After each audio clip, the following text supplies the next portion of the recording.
Welcome to Political Incorrect at our special episode in Phoenix, Arizona at La Flor de la Cabaza. As you guys know, I came out here because I want to learn a lot more about different states. You know, I never really got in tune with Arizona. I always thought it was just a desert. But being out here for the past 2 days, I've been seeing a lot of different things that this place you can raise a family. Today, right now, I have Kirk Berry. Kirk is going to tell us more about medical marijuana, something I know nothing about. Go ahead, Kirk.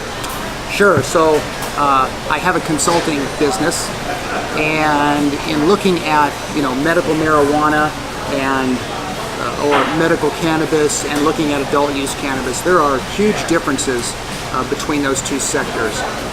One difference is the tax rate. Yeah.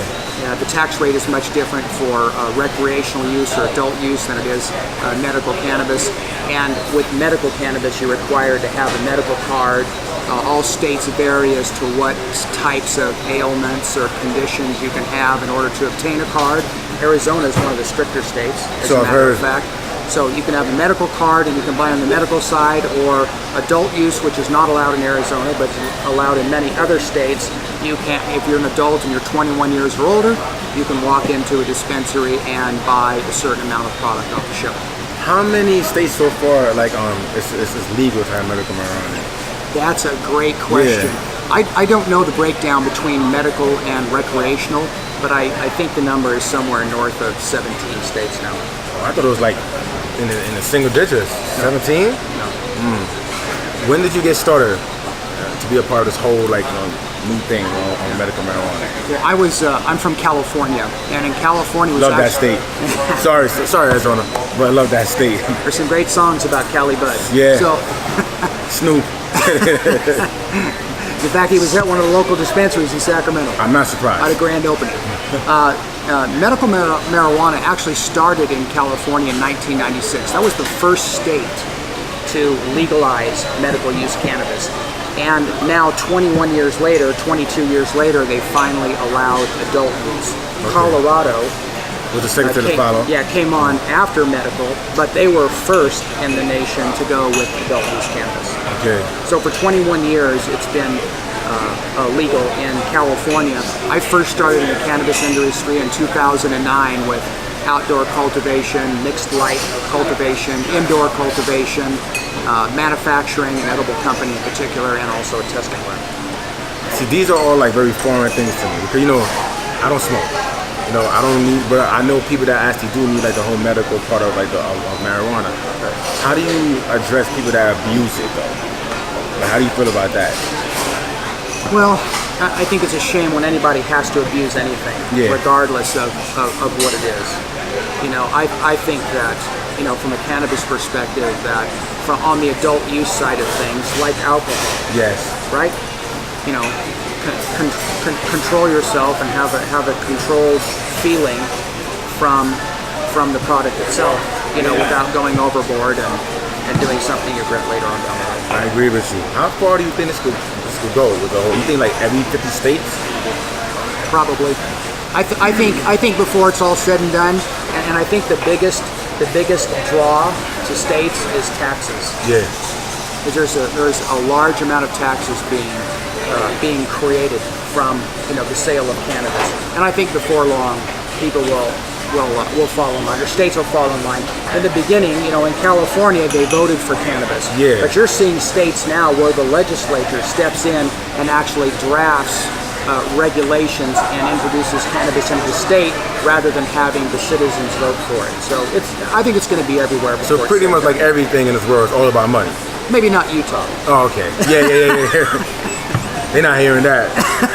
Kirk, I thank you for educating me. I thank you for coming out today because I know you're a busy man with everything, and I want to move to Scottsdale. Thank you for telling me off camera. He told me a lot of good things about Scottsdale, because remember I told you Arizona is very foreign to it. Remember at New York we just think it's just New York and Jersey and California. That's it. We don't really look at states like Arizona, Utah, Wyoming. We don't pay that no mind. It's almost like a different country. Flyover country. Yeah, exactly. But now I'm coming out here, I'm like, people raise a family out here. When you brought up Scottsdale, I passed by Scottsdale, I'm like, it looks like California, honestly, to be honest with you. Nice area. Yeah, I'm like, this looks like Beverly Hills. There's a lot of big homes there. I'm like, it was really impressive. So Kirk, once again, thank you for coming out. Devon, thank you. It was a pleasure. No problem. All right, take care. Take care.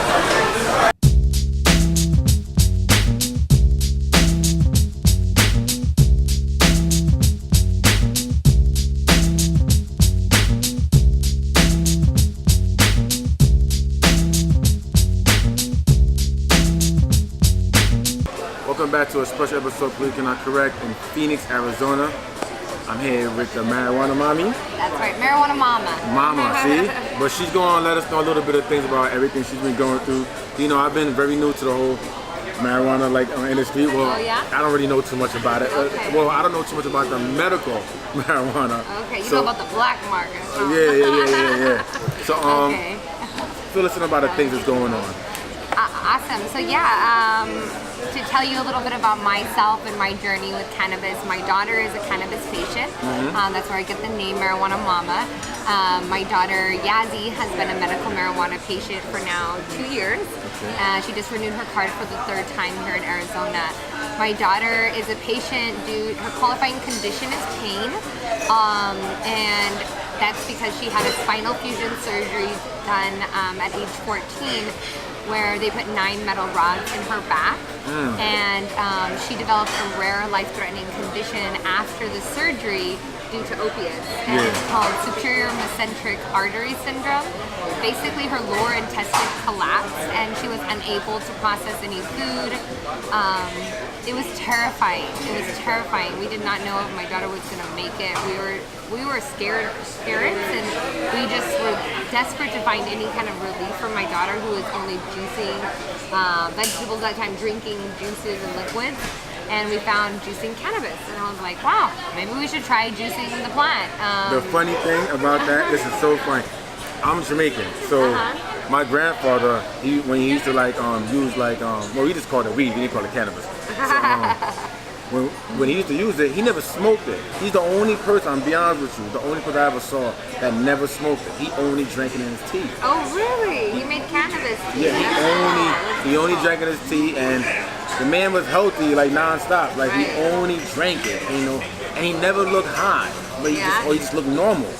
So that's when you said juice, and I believe you. I'm like, that's really something I've seen for myself. That's awesome. Yeah. So, but actually, to our surprise and super disappointment, we found out that we couldn't even juice the plant because we couldn't get access to the fan leaves, which is what you need to be able to juice the plant. So we can't get fresh leaves here in Arizona as a patient, and we don't live far enough away from a dispensary to be able to grow it and cultivate it ourselves. So that was a huge disappointment, but we did find a regimen that works for my daughter. It's somewhere near an $800 regimen. It's crazy. A month? Yeah. So my daughter uses concentrated cannabis, which is basically Rick Simpson oil, which is a very concentrated cannabis that helps cure cancers. It helps with numerous health benefits, but my daughter has a chronic GI condition, and this is the way we found is giving her the most relief. So she takes that once a day. She takes topicals, she takes edibles, she vapes concentrates. My daughter's 17 at this point, but she's been vaping concentrates now. Oh my gosh, she's 17 now? Yeah. Okay. I would never guess your daughter's 17. Yeah. So she survived everything. Well, that's a blessing right there. She's back in school, eating again, everything. Why do you think I heard earlier I had a guy told me earlier that in 17 states it's legalized marijuana. Why do you think they're doing it now though? You think it's because of money? People are woke. I don't know. I feel like it's like a patient movement. We're speaking out and we're breaking the stigmas by doing things like this and being loud and open. I think there's too many cases for them to deny the health benefits of the plant. Yeah. Children like my daughter are, I think, changing that perception that people are just using the plant to get high. It's so much more than that. It's literally saving people's lives. And when you see that, and you see these cases, there's no denying that it's a true medicine. So I think maybe people are just catching on. I don't know. You know, it's funny. What's your theory? I don't know. I'd like to hear your theory. My theory is that the government is the government. You know, they can find a way to make money off it. They'll find a way to make money off it. But I think they knew for centuries that marijuana helps you. You know? Right. But like with anything, if you take too much of her, it's gonna be bad. You know, like you say, your daughter's not smoking it. Like no, you know, she's my not, daughter's vaping it though. Yeah, she's not smoking it through a backwood. No, she's not rolling blunts. She's not rolling a blunt. You know. And there's way safer ways to consume. Safer ways to do it. Like I said, like with my grandfather, he drank it in a tea. Like he boiled it and then drank it. Really One time cool. they gave it to me when I was a kid, you know, like a baby. But they gave it to me because I was one of those kids that didn't want to go to sleep. So he just gave it to me, put it in my bottle, and I went to sleep. But I wasn't high, according to my mother. Right. You know, I'm like, oh, you sure? You're a canna baby. How cute. I don't think I'm a canna baby. But I just think but I'm happy to hear about your daughter. What else do you guys have planned going on? I mean, we're working on quite a few things. We're fighting this court ruling regarding the concentrate issue here in Arizona. We're working on actually our next. We're planning fundraisers and ways to support the ACLU and get lobbyists out there to help support us.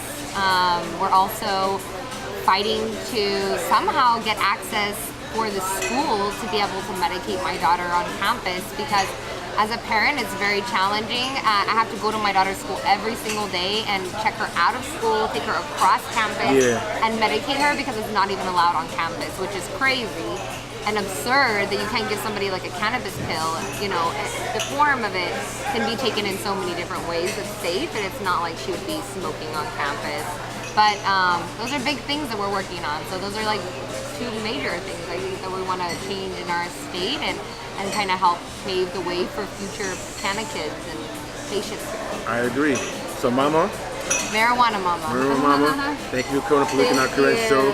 I'm happy your daughter. Remember, I didn't even know she was turning 17. I thought she was still like 5 years old. Oh no. So she's really grown to be a great young lady. I'm happy for you. Happy for everything that's going on. Thank you. And we'll be right back to Looking Out Correct.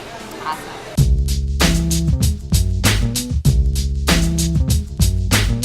All right, guys, we're wrapping up our Phoenix exhibition today. You know, thank you for the owner, Gabe Rodriguez. Thank you for the floor, La Cabasa. I'm not gonna lie, Arizona's been very good to me outside of the motherfucking heat. But I just want to thank everybody that's been helping me. Thanks to my man Enrique, my new friend. I like what he's doing behind the camera and everything. And Looking Out Correct will be maintaining a lot of different stops. We'll be going like a lot of different places. I don't want to just stay with New York and like only New York, because I know people get upset with me now because I realize I've got a lot of subscribers outside of New York now. So I want to show every state love. So we'll probably be in Atlanta next month.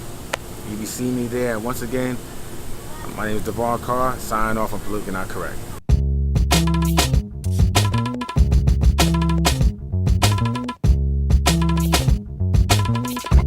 Bye.